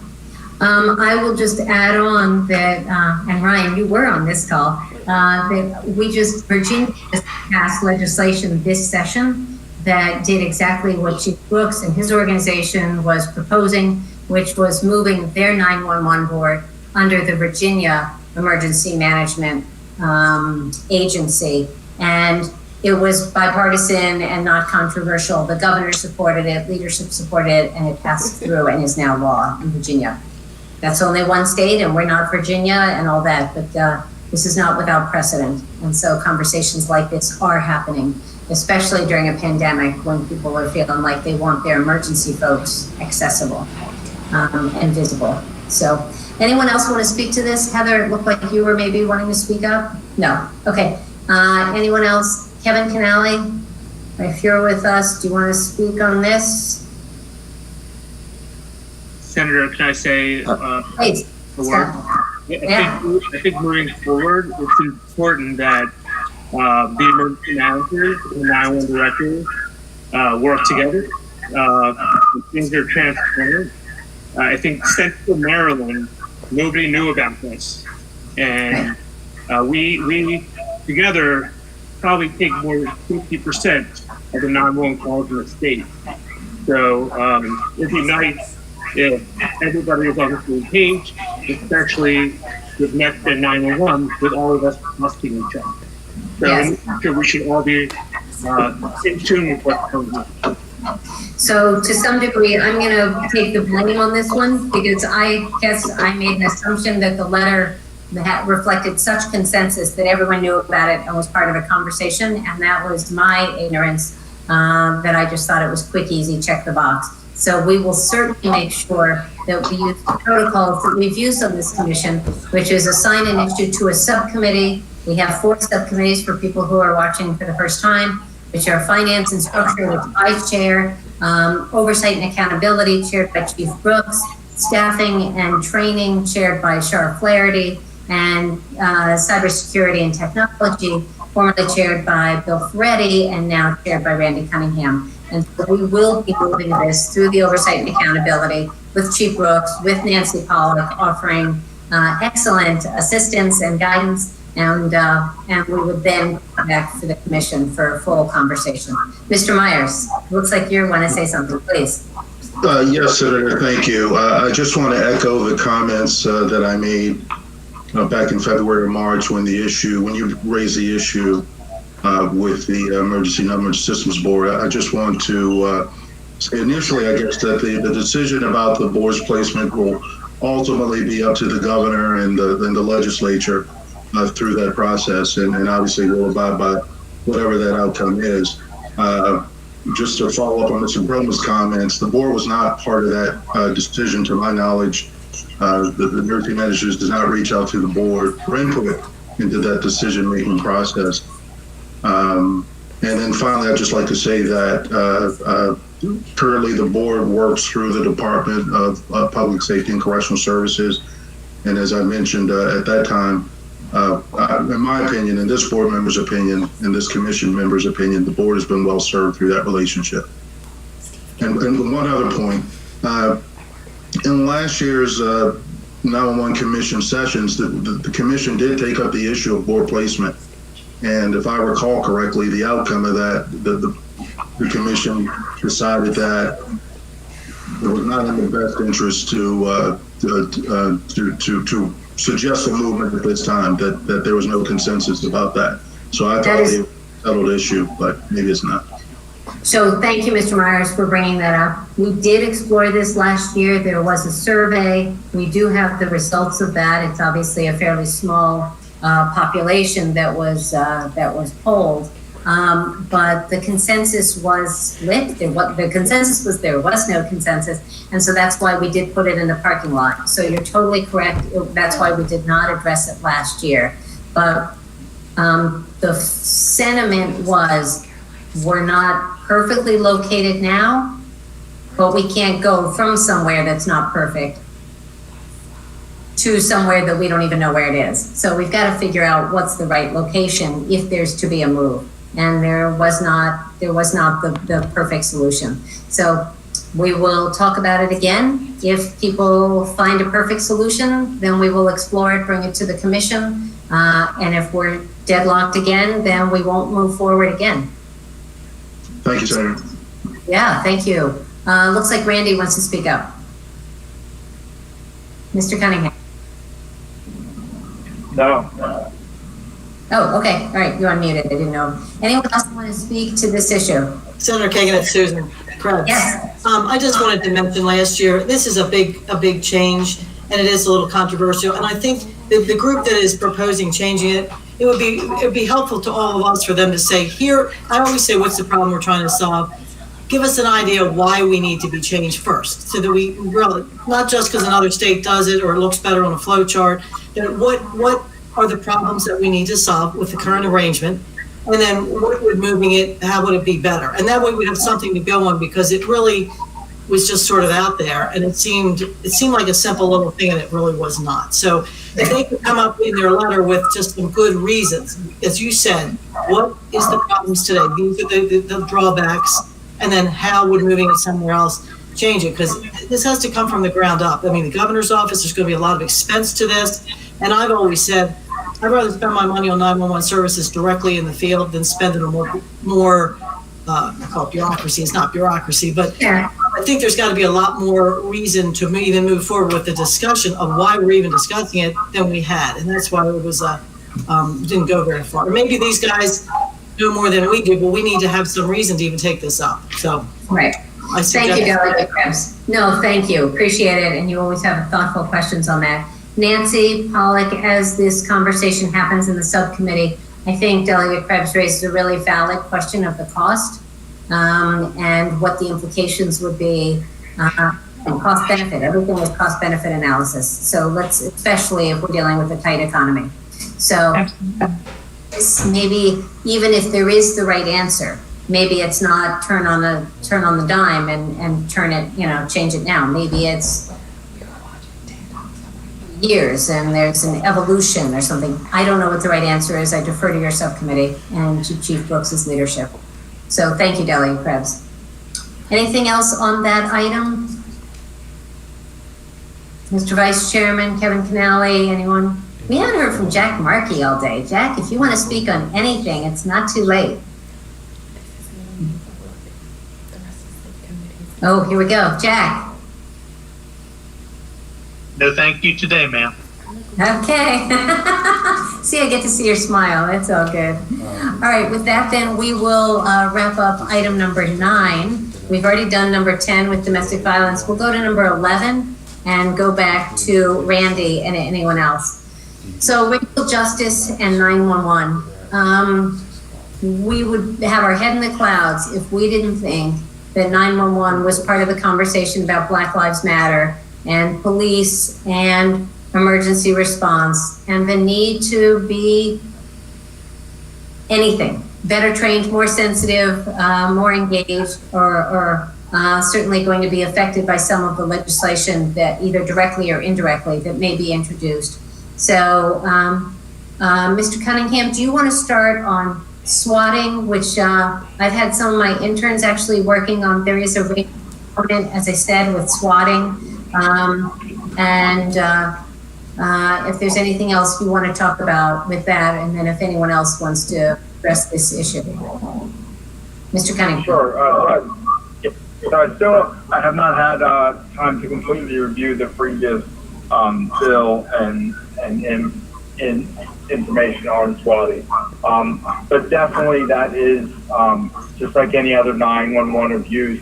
That is an abuse that triggers a lot of other responses and could potentially cause many other issues. So that is definitely something that I think we should look at and investigate further. And Ryan, where was the item that I saw today? Do you remember where that was located? Yeah, it was San Francisco. There was a city council member who proposed a law that would it was criminalize the calling of 911 for non-emergencies based on race. So I think we're going to see legislation like that around the country, and whether this commission decides that it's needed in Maryland is something that we will discuss. But again, I don't think we can overlook it or deny it. So I do want to put that out there. Anyone else have other issues, other legislation they've heard about, or anything that we should be thinking about as this commission?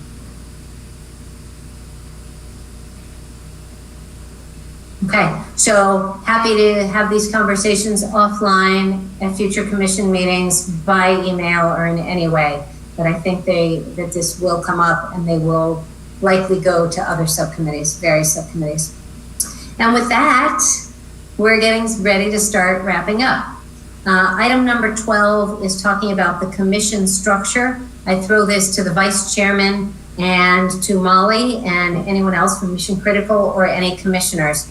The structure that we've had for the last 2 years has been with 4 subcommittees, as I indicated just a few minutes ago: finance and structure, staffing and training, cybersecurity and technology, and oversight and accountability. And that has worked really well. Many issues are only assigned to one of the 4. Some are jointly assigned, where we need expertise from both groups. And then discussion, verbiage, debate, and vote happens in subcommittee. It comes to the full committee, where there is discussion, debate, and vote. And then if there's approval, then they go into the annual report, which then gets incorporated into legislation. In the chair's opinion, I think this has worked very well for the last 2 years, but I am very open to anyone who has suggestions as to any modifications, changes, deletions, updates, or additions that are needed. So I think I'll start with the vice chair and then go to Molly Falls, the Mission Critical Project Manager, and then anyone else. Senator, thank you. I kind of agree with what you just said. What we have had for the last several years has worked very effectively. Now we're into the last 2 years of the commission's work.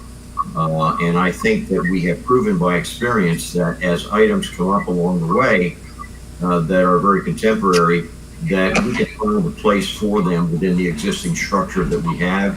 So I would move or concur that I think what we're doing now and how we're doing it and the makeup of the subcommittees is very adequate and should carry us well into the next few years. Thank you, Mr. Souter. Molly Falls? Yeah, I agree. I think the question,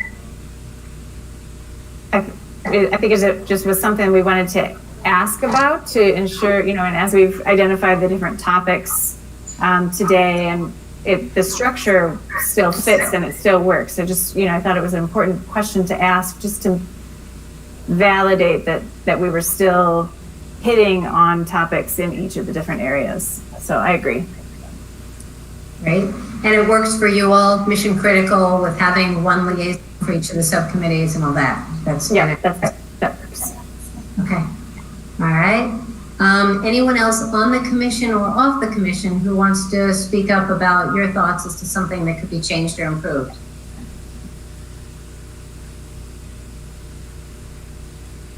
Shar, you're unmuted. Is that because you want to say something?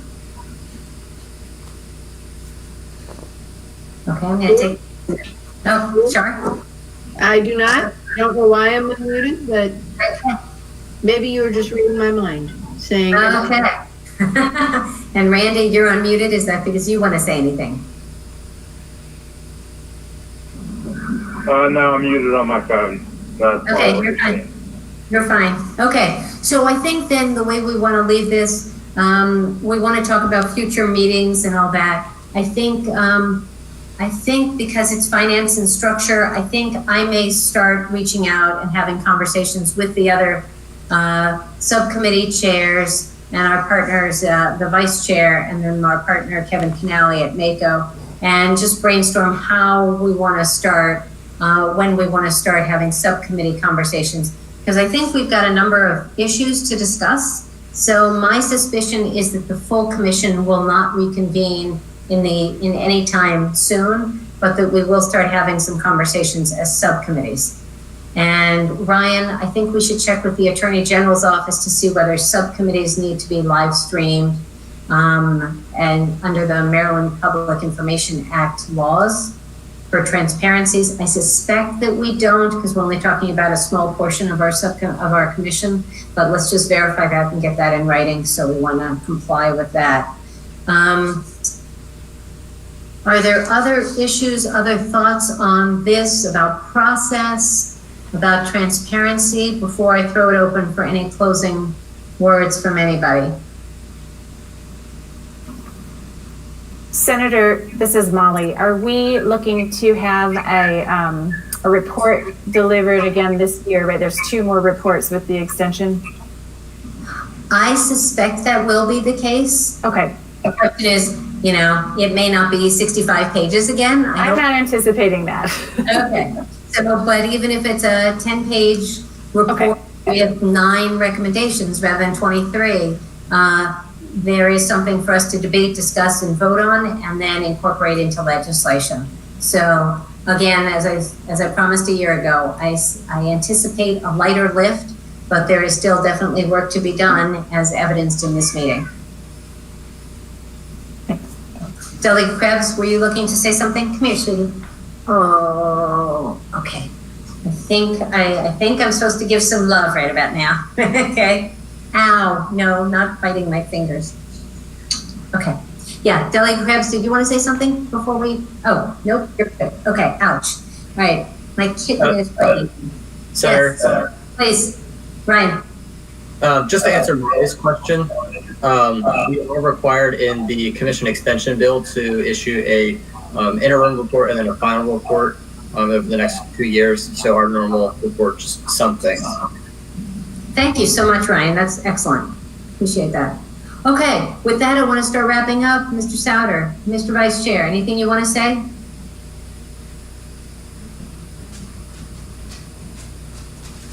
Just found my cursor. Thank you very much. There is nothing I'd like to say except to wish everybody a good week. Thanks. Thank you. Kevin Canale, calling you again. Hey, Senator. Hey. I'm here. Thank you for this. This is very informative. I think we do have a lot of work to do. I'm excited to get back into it. And, there are complex issues still. I mean, we've tackled a lot of these issues, but we know that there are issues in the parking lot and stuff that we really need to solve and figure out moving forward. So I appreciate the time and I appreciate the conversation. Fabulous. Thank you for all you've done to help support our work. I'm going to call the subcommittee chairs and then anyone else who wants to speak. So Cheryl Flaherty, staffing and training. I have nothing that I would like to add that we haven't already discussed, but Heather, do you want to add something? You're a font of information. No, I think we have a lot of takeaways from today, and we'll be excited to work with our subcommittee to tackle those and get them done. Thank you so much. Brooks and Nancy Pollock, oversight and accountability. I am good, ma'am. Thank you. Nancy? Thank you, Chief. We're ready to work. Thank you, Senator. Absolutely. Anyone else? Let's see, is Sherry verbal yet? My partner? I think she might still be not verbal, but she's on this call still. So I'll just say yay, Sherry. And the Finance and Structure Subcommittee also has its work cut out for us. Any other commissioners who would like to say anything before we adjourn? Yes, Senator, just finally, I just wanted to welcome Anna Sierra to the Emergency Number Systems Board. That's it. 100%. Absolutely. She's going to be a real asset, as she has been on this commission. Thank you, Mr. Myers. Okay, and I want to, I guess, in keeping with that, Wayne Darrell from Kent County has now left the Emergency Number Systems Board, and he has been an asset at this commission and stuff as well. And so that's why we have Scott Broman, Captain Broman. So we want to acknowledge Mr. Darrell. With that, the meeting is adjourned. It's 4:14 p.m., 45 minutes early. Please stay safe, enjoy the summer, and thank you all for your service on this important life-saving commission.